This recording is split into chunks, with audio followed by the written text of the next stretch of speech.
হে যুবক, তুমি এখনই অহংকার ছেড়ে দাও। রাস্তাঘাটে চলাফেরায় উঠতে বসতে তুমি কারো সাথে অহংকার করো না। তুমি পাশ্চাত্যের আভিজাত্য দেখে, চমক দেখে, তুমি সম্পদ দেখে তুমি তোমার রবকে বলছো রব তোমাকে কি দিয়েছে।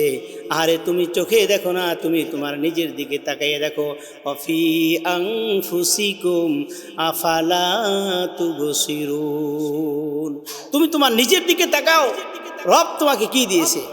আর এই কথা তুমি বাদ দিয়ে দাও, তোমার রব তোমাকে কি দিয়েছে তুমি একটু দেখো। তোমার রব তোমাকে একটা নিঃশ্বাস দিয়েছে।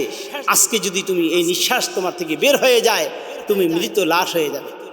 ওরে যুবক, 24 ঘন্টার মধ্যে তোমার শরীরের মধ্যে পচন ধরবে, মানুষ তোমাকে নাকে কাপড় দিয়ে দেখতে আসবে।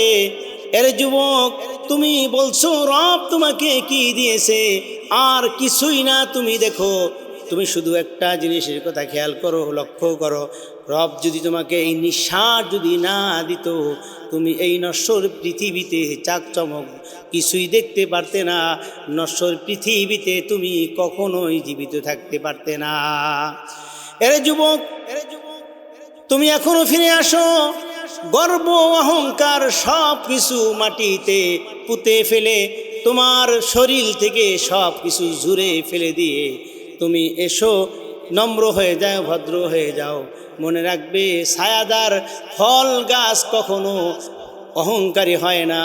ফল যত বেশি হয় ওই গাছটা তত নরম হয়ে যায়। তুমি ভদ্র হয়ে যাও। অহংকারকারীকে আল্লাহ রাব্বুল আলামিন পছন্দ করে না।